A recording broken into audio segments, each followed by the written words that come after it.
Welcome students in this video lecture of basic non-conventional energy sources।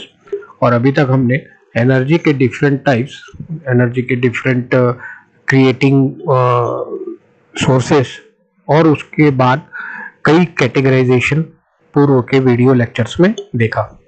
इस video lecture में हम मुख्यतः conventional energy sources के जो डिफरेंट टाइप्स हैं उनको भी डिटेल में अध्ययन करके उसे समझने की कोशिश करेंगे और साथ ही साथ हम जो इसके बाद हम नॉन कन्वेंशनल एनर्जी सोर्सेस को भी डिटेल में देखने की कोशिश करेंगे। That will be in the course outcome of next video lecture. So in this conventional energy sources में मुख्यतः जो प्रयोग होने वाले मटेरियल है या पदार्थ हैं जिससे हम एनर्जी बनाते हैं वो प्रमुखतः कोल, गैस, ऑयल, वाटर, उसके बाद एग्रीकल्चर एंड वेस्ट और न्यूक्लियर। प्रमुखतः 6 एनर्जी सोर्सेस हैं कन्वेंशनल एनर्जी, जिसमें प्रमुखतः कोल सबसे महत्वपूर्ण है। तो होपफुली इस वीडियो लेक्चर में हम कोल को ही कंप्लीट करने की कोशिश करेंगे और उसके बाद नेक्स्ट वीडियोस में अदर कन्वेंशनल एनर्जी सोर्सेस करेंगे। तो कोल इज मोस्ट इम्पॉर्टेंट हमारे लिए होता है एनर्जी पैदा करने के लिए। Energy that means of what, that is electricity generation के लिए। और हमारी डिपेंडेंसी अभी प्रमुखतः कोल पर ही निर्भर है। कन्वेंशनल एनर्जी सोर्सेस में जो अन्य प्रमुख घटक है वो है कोल। कोल तो सबसे ज्यादा परसेंटेज है, उसके बाद हमारा ऑयल है, क्रूड ऑयल जिसको हम बोलते हैं, पेट्रोलियम प्रोडक्ट्स हो गए, ये सारी चीजें इस ऑयल के अंतर्गत आती हैं।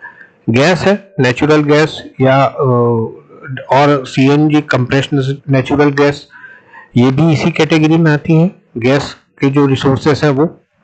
उसके बाद जो प्रमुख घटक है वो है एग्रीकल्चर वेस्ट एंड रेसिड्यूज। तो जो एग्रीकल्चर वेस्ट यानी कि जैसे आप पैरा, जो हम धान निकालते हैं उसके बाद जो बचता है, फॉर एग्जांपल जिसे पराली भी कहते हैं, पैरा, उसके बाद और भी अन्य फसलों से उत्पन्न हुए जो एग्रीकल्चर रेसिड्यूज है, जो वेस्ट है, वो भी एक सोर्स ऑफ एनर्जी है, जिसे हम सिर्फ कन्वेंशनल एनर्जी सोर्स में उसको भी हम उसको जलाकर हम एनर्जी को पैदा कर सकते हैं और करते हैं। इसके बाद जो प्रमुख घटक है वो है वाटर, पानी को रोककर हम हाइड्रो डैम्स बनाते हैं जिससे कि हम एनर्जी उत्पन्न करते हैं। और last but not least nuclear. तो हम न्यूक्लियर जो मटेरियल है उसको एनरिच करके उससे भी इलेक्ट्रिसिटी जनरेशन करते हैं। तो इस कन्वेंशनल एनर्जी सोर्सेस में हम इन सभी चीजों का इन डेप्थ इस वीडियो लेक्चर के दौरान और बाद भी इन्हीं कन्वेंशनल एनर्जी सोर्सेस को का डिटेल अध्ययन करेंगे। तो coal is the most important non renewable energy sources या कन्वेंशनल एनर्जी सोर्सेस में गिना जाता है, और कोल के ही माध्यम से हम मोस्टली जो बिजली है उसको पैदा करते हैं। इस वीडियो लेक्चर ही नहीं, इस यूनिट के बाद हम जो असाइनमेंट लेंगे उसमें हम चिन्हित करने की कोशिश करेंगे कि छत्तीसगढ़ में कौन कौन से कन्वेंशनल एनर्जी सोर्सेस के द्वारा बिजली बनाई जाती है और नॉन कन्वेंशनल एनर्जी के द्वारा बिजली बनाई जाती है, ताकि ये कन्वेंशनल और नॉन कन्वेंशनल के अनुसार अभी हम अपने प्रदेश में कहाँ पर है इसका हम सही तरीके से अध्ययन कर सकें। तो कोल क्यों इम्पोर्टेंट है? Because coal is the most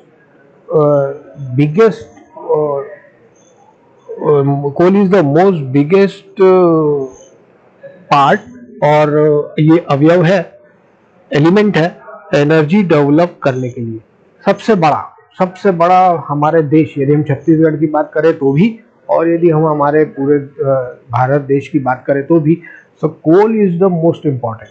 तो इस वीडियो लेक्चर में हम इस कोल को कोल के प्रकार, किस तरीके से कोल बनता है, कोल के कितने प्रकार होते हैं, क्या डिफरेंट टाइप्स ऑफ कोल होते हैं, और साथ ही साथ इस कोल से होने वाले दुष्प्रभाव। कन्वेंशनल एनर्जी सोर्सेस में हम एनर्जी तो बनाते हैं लेकिन इसके दुष्प्रभाव भी स्वाभाविक है, तो इसका भी डिटेल अध्ययन करने की कोशिश करेंगे। So let's start formally with coal. Coal is a non renewable energy sources because it takes millions of years to form. Coal एक ऐसा नॉन रिन्यूएबल नहीं है, ये बनता नहीं है तुरंत, जैसे नॉन कन्वेंशनल और नॉन रिन्यूएबल में जो हमारा एनर्जी सोर्स है वो तुरंत बन जाता है, तो इसमें बनता नहीं है। It takes millions of years to form, ये कई हजारों साल, मिलियंस मतलब 10 लाख साल तकरीबन कोल बनने के लिए लगते हैं पृथ्वी पर। That means what is in ground now is all there is and we can't realistically make more। तो अभी यदि हमारे को कोल को धरती से पूरा निकालना है तो हमारे पास अभी जितना है वही हम यूज कर सकते हैं, और हम ज़्यादा बना नहीं सकते क्योंकि ये तुरंत बनता नहीं है, it takes millions of years. तो ये हमारे लिए एक बहुत बड़ा इशू है कि how we will address this problem. Since the advent of industrialization, the coal has been the most common source of energy। जैसे ही इंडस्ट्री का उद्भव हुआ 19वीं शताब्दी के अंत और 20वीं शताब्दी के प्रारंभ में, तो कोल जो है वो सबसे ज़्यादा most common source of energy था। आपको याद होगा कि पहले हमारे जितने रेलवे इंजन्स हो वो सारे कोल पर चलते थे, इंडस्ट्रीज कोल पर चलती थी, हर चीज़ हम कोल पर डिपेंडेंट है। आज भी हम इसमें इम्प्रूवमेंट है बट उतना नहीं है कि जितना अपेक्षित है, तो अभी भी हमारी most of the dependency coal पर है। To generate energy from coal mainly it is burn in boilers. तो हम बिजली कैसे बनाते हैं इसका डिस्क्रिप्शन इस पैराग्राफ में, इस फ्यू लाइन्स पे हम देखने और समझने की कोशिश करेंगे। To generate energy from coal, mainly it is burned in boilers and heat energy is produced, which is used to generate other forms of energy such as electricity। ये एनर्जी का एक फॉर्म इलेक्ट्रिसिटी है, लेकिन ultimately हम mostly कोल से जो भी generate करते हैं is the form of electricity, यही हमारी सोर्स ऑफ एनर्जी रहती है। तो कोल को हम क्या करते हैं, बॉयलर में जलाते हैं। सिंपल एक्सप्लेनेशन यदि हम देखें तो कोल को हम क्या करते हैं, जिस तरीके का कोल हमको रिक्वायर्ड है, क्योंकि जब जैसे इसके बाद की स्लाइड्स में हम टाइप्स ऑफ कोल देखेंगे तो उससे हमें और अंदाज़ा लगेगा कि which type of coal is available, किस टाइप के कोल होते हैं। तो जो रिक्वायर्ड होगा उस बॉयलर में जलाने के लिए उसी कोल का हम सिलेक्शन करते हैं, उसे खरीदते हैं और उसे बॉयलर में जलाते हैं। बॉयलर में जलाते हैं कोल, तो कोल से जो एनर्जी प्रयुक्त उत्पन्न होती है उससे हमारा जो बॉयलर के अंदर का वाटर है वो गर्म होता है, पानी जो है वो गर्म होता है, और उससे हम स्टीम जनरेट करते हैं, और उस स्टीम को जो बॉयलर से हीट एनर्जी हुई उस स्टीम को हम से स्टीम जनरेटर चलाते हैं। स्टीम जनरेटर से हम बिजली पैदा करते हैं, इलेक्ट्रिसिटी पैदा करते हैं, और उस इलेक्ट्रिसिटी को फिर हम अपने यूज के लिए डिस्ट्रीब्यूट करते हैं थ्रू द डिफरेंट नेटवर्क्स। तो which is turn into use to generate other forms of energy such as electricity. मतलब सिर्फ मोस्टली आप सीधे यदि कंसर्न करें तो coal is meant to produce electricity most of the time, ज्यादा से ज्यादा। हाँ, ये जो मेरा स्टेटमेंट है एग्जेगरेटेड हो सकता है, ऐसा नहीं है, हम मोस्टली इलेक्ट्रिसिटी ही जनरेट करने के लिए कोल का प्रयोग करते हैं। यदि आपको याद होगा तो पूर्व में कोल का प्रयोग हम अपने घर में चूल्हा जलाने के लिए भी करते थे, because due to ample availability of कोल।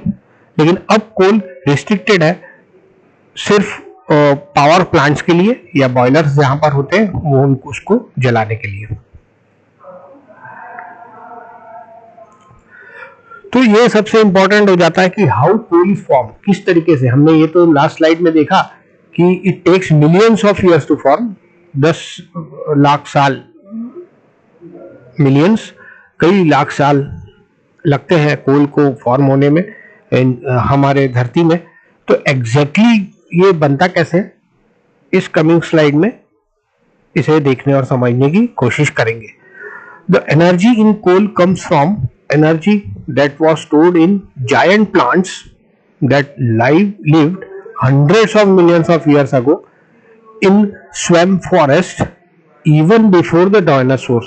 तो कोल कहां से बना, तो ये उसकी कोल की एनर्जी है, वो जो बड़े प्लांट्स थे, जायंट प्लांट्स, बिग प्लांट्स, वो सालों तक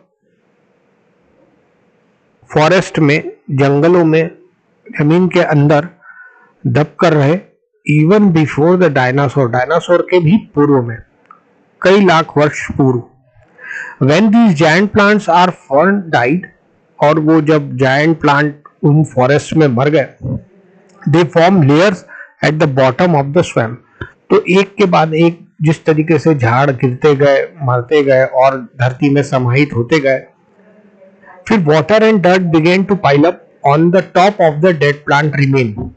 तो जो पानी और जो धूल डस्ट है वो उस प्लांट के ऊपर की लेयर्स, डिफरेंट लेयर्स इसके ऊपर जमने की शुरुआत हो गई।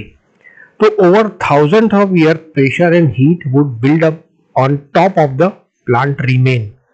तो कई हजार सालों के प्रेशर से और हीट, जो हमारे धरती में जो हीट है उसकी मदद से हमने वो जो प्लांट थे उसको built up on top of the plant remains undergoing chemical and physical changes.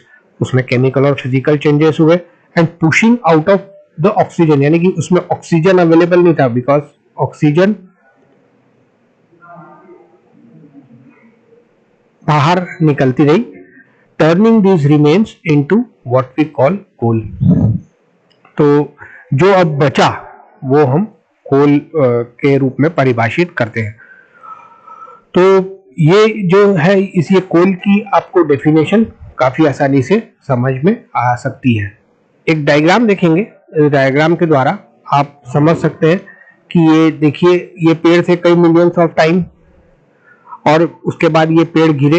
इस डायग्राम में आप देख सकते हैं ये धीरे धीरे धीरे धीरे धरती में समाहित हुए। धरती में समाहित होने के बाद इस पर डस्ट और मिट्टी और ये सारी चीजें इसके ऊपर जमती रही। पानी इसमें से निकल गया, पानी निकला आ रहा है, but oxygen is also time. इस समय कई मिलियन साल पहले कुछ ऐसा था, फिर हीट हुई इसके ऊपर, और ये अंदर जो है ये लिग्नाइट जो है ये भी फॉर्म हुआ, और लिग्नाइट धीरे धीरे हीट और प्रेशर डेवलप हुआ, इसके ऊपर चलना फिरना चालू हुआ। धरती के ऊपर और पेड़ आते गए, इसमें गिरते गए, और एट लास्ट आपको यह कोल यहाँ पर फॉर्म हुआ। तो समय सबसे महत्वपूर्ण, इतने जंगल सबसे महत्वपूर्ण, जो कि अब नहीं है हमारे पास। उसके बाद उस तरीके का एटमॉस्फेयर, क्योंकि यदि हमारे पास जंगल है तो हम आजकल जंगलों में विचरण करते हैं, तो इस तरीके का एटमॉस्फेयर ही हम क्रिएट नहीं कर सकते हैं फ्रेश कोल बनाने के लिए। और ये भी विद इन ईयर, और या आज मैं कुछ पेड़ काट के डालूं और मैं एक्सपेक्ट करूं कि मुझे तुरंत कोल मिल जाए, तो उतने कोल की क्वांटिटी यदि मुझे जो मिलेगी, यदि सपोज मैंने लेबोरेटरी में ये प्रैक्टिकल परफॉर्म किया, तो that will be of no use, क्योंकि उतनी क्वांटिटी का कोल आपको पावर प्लांट में रिक्वायर्ड नहीं है। पावर प्लांट में हमको बहुत ज्यादा कोल की जरूरत पड़ती है। सो ड्यूरिंग द टाइम, समय जैसे जैसे बढ़ता रहा, प्रेशर जैसे जैसे बढ़ता रहा, हीट जैसे जैसे बढ़ती रही, तो ये तीन कैरेक्टरिस्टिक्स बहुत इंपॉर्टेंट है, टाइम, प्रेशर और हीट। तो ये जैसे जैसे बढ़ते रहे वैसे वैसे कोल का फॉर्मेशन बढ़ता रहा। ये पूरी जो प्रोसेस है ये कई लाखों सालों के प्रयासों के बाद हमारी धरती में ये कोल बना, जिसे कि हम फ्री एंड फ्रिक्वेंटली यूज करते हैं। फ्री तो नहीं, फ्रिक्वेंटली यूज करते हैं हमारे थर्मल पावर जनरेशन के लिए, यानी थर्मल पावर प्लांट को चलाने के लिए। अब हम देखते हैं types of coal. The geographical process of changing something under the effect of temperature and pressure is called metamorphism. तो ये जो हमने लास्ट स्लाइड में देखा कि प्रेशर और हीट के चलते और समय के साथ इस कॉल्ड मेटामॉर्फिज्म बोलते हैं। इस पूरी जियोलॉजिकल प्रोसेस को, धरती के नीचे जो भी हम प्रोसेस करते हैं या धरती से रिलेटेड जो भी हम प्रोसेस केमिकल प्रोसेस को देखते हैं, तो वो जियोलॉजिकल ब्रांच में आती है, इसका ध्यान रखेंगे। तो अब हम यहाँ पर जो पीट, लिग्नाइट, कोल और भी डिफरेंट फॉर्म्स ऑफ कोल, तो ये जरूरी नहीं है कि ये तीन ही कैटेगराइज है, पीट, लिग्नाइट, कोल। पीट सबसे नया कोल, लिग्नाइट उससे थोड़ा पुराना, और कोल जो रिक्वायर्ड है, एग्जैक्टली रिक्वायर्ड है, वो कई डिफरेंट टाइप्स के होते हैं। तो अब हम इनके नीचे के कैरेक्टराइज टाइप्स को और डिटेल में समझने का अध्ययन करेंगे। तो टाइप्स ऑफ कोल में सबसे महत्वपूर्ण, ये कई टाइप के हैं। पीट, मैं सबसे पहले नाम लिखता हूं जिससे कि आपको और क्लियरिटी बढ़ेगी। तो पीट, लिग्नाइट, सब बिटुमिनियस कोल, ये तीन हो गए। उसके बाद बिटुमिनियस, सब बिटुमिनियस कोल के बाद बिटुमिनियस कोल, फिर स्टीम कोल, फिर एंथ्रेसाइट और लास्ट में ग्रेफाइट। तो ये 7 टाइप के कोल बनते हैं। हम इस डायग्राम के द्वारा फिर से समझते हैं। पीट सर्वप्रथम बना, और यहां पर लास्ट में अब कौन सा होगा, नेचुरली ग्रेफाइट। और ये इसके 3 मुख्य कैटेगराइजेशन है, पीट, लिग्नाइट और कोल के और भी टाइप्स है। तो लास्ट जो प्योरेस्ट फॉर्म होगा कोल का, we called is at graphite. So what is peat? Peat is generally consider a precursor of coal, यानी कि कोल का सबसे प्राथमिक घटक जो होता है उसे पीट कहते हैं। But it has been used as a fuel in some areas, लेकिन ये कई जगह पर, बहुत कम जगह पर इसका प्रयोग एज अ फ्यूल किया जाता है। फ्यूल मतलब ईंधन का प्रयोग किया जाता है पीट का। Most notably in Ireland and Finland, Ireland और फिनलैंड में इस पीट का प्रयोग किया जाता है। किसके लिए? ईंधन के लिए। In its dehydrated form it can help soak up oil spills, यानी कि यदि आप इसमें से डिहाइड्रेटेड कर दे, इसमें से पानी को निकाल दे इस पीट में से, आप देख सकते हैं डायग्राम में, पीट एकदम newest form type of coal है। यदि इसमें से हम पानी निकाल देते हैं तो, और उस ड्राई पीट को हम प्रयोग करते हैं, तो इसका सबसे बड़ा एडवांटेज है कि ये जो ऑयल स्पिल्स है, यदि ऑयल आपका फैल गया है तो इस ऑयल स्पिल्स को हम बहुत आसानी से इंश्योर करते हैं कि ये पूरी तरीके से इस ऑयल जो गिरे हुए स्पिल्स को वो सोख लेता है अपने आप, और फिर हम उसमें से उसको यदि प्रेस करेंगे तो उसमें से ऑयल निकाल सकते हैं। तो ये ऑयल को सोखने के लिए पीट एक बहुत अच्छा माध्यम है। बट अदर देन दैट, पीट का यूज हम फ्यूल में भी करते हैं, सीधे जला देते हैं और उससे एनर्जी जो रिक्वायर्ड रहती है, हीट एनर्जी जो रिक्वायर्ड रहती है, उसको एब्जॉर्ब कर लेते हैं। Lignite is the lowest quality and it is first to be form. Peat के बाद लिग्नाइट जो है वो कोल का सबसे लोवेस्ट कोल है जो फॉर्म होता है, और क्वालिटी ऑफ कोल इसमें ज़्यादा होती है। इस डायग्राम में आप देख सकते हैं कि ये जब लिग्नाइट यहाँ से लेकर कोल तक आता है तो इसकी तो हम, पीट को तो हम कहीं गिनते ही नहीं, लेकिन लिग्नाइट से कोल तक यदि हम जाए तो जो डिफरेंट फॉर्म्स है, से बिटुमिनियस, एंथ्रासाइट और इस तरीके के जितने भी कोल की कैटेगरीज है, तो हम किस तरीके से डिफरेंशिएट कर सकते हैं? हम इसकी कैलोरीज को देखकर पहचान सकते हैं कि इसमें कितनी कैलोरी है, और ये कैलोरी से ही हम किलो कैलोरी है, और इस किलो कैलोरी से ही हम इसका अध्ययन करते हैं कि इस कोल में कितनी किलो कैलोरी है। एक सर्टेन से 1 kg का यदि हम माप करें और 1 kg कोल को लेबोरेटरीज के अंदर जलाएं, और उस जलाने से कितना उस ईंधन से कितनी ऊष्मा वो अर्जित हुई, इसका अध्ययन हम बहुत आसानी से कर सकते हैं। उसके बाद जो हमारा सबसे मेन आता है, और यहाँ से हम थोड़ा सा जो कोल है उसको हम इलेक्ट्रिसिटी जनरेट करने के लिए यूज कर सकते हैं, दैट इज सब बिटुमिनियस कोल। तो लिग्नाइट के बाद जो सबसे इंपॉर्टेंट है वो है sub bituminous coal. Is most often used as fuel for steam electric power generation. तो सब बिटुमिनियस कोल को हम स्टीम इलेक्ट्रिक पावर जनरेशन में प्रयोग कर सकते हैं। लेकिन फिर से किलो कैलोरी की बात आती है, तो ये भी हमारे लिए महत्वपूर्ण हो जाता है कि ये किलो कैलोरी वाला कोल हमारे यहाँ कितना है। तो आपको जानकर आश्चर्य होगा कि जैसे जैसे हम कैटेगराइज बढ़ते हैं तो हमारे पास जो अच्छा कोल है दैट इज वेरी लेस। जिस कोल में ज़्यादा कैलोरी है भारत में उसकी काफ़ी कमी है और हमें अक्सर यह बाहर से मंगवाना पड़ता है। बाहर से मतलब कहाँ से? मोस्टली ऑस्ट्रेलिया से हम कोल को इंपोर्ट करते हैं और अपने डिफरेंट यूज में लेते हैं। भारत देश में कोल की जो अवेलेबिलिटी है वो low calorie kilo calorie energy generate करने वाले कोल की तरह है, ना कि इस तरीके से कि हम सिर्फ कोल को बर्न करें और तुरंत उसमें से हमें जो चाहिए उतनी एनर्जी हमको मिल जाए। नेक्स्ट इज सब बिटुमिनियस के बाद आता है bituminous coal. Is a dense sedimentary rock generally of a high quality. तो बिटुमिनियस कोल जो होता है वो हाई क्वालिटी का कोल होता है, कंसीडर किया जाता है। और ये सेडिमेंट्री रॉक होता है। एक रॉक मतलब पत्थर का एक प्रकार होता है सेडिमेंट्री, जिसको कि हम नया रॉक बोलते हैं, न्यू फॉर्मिंग रॉक।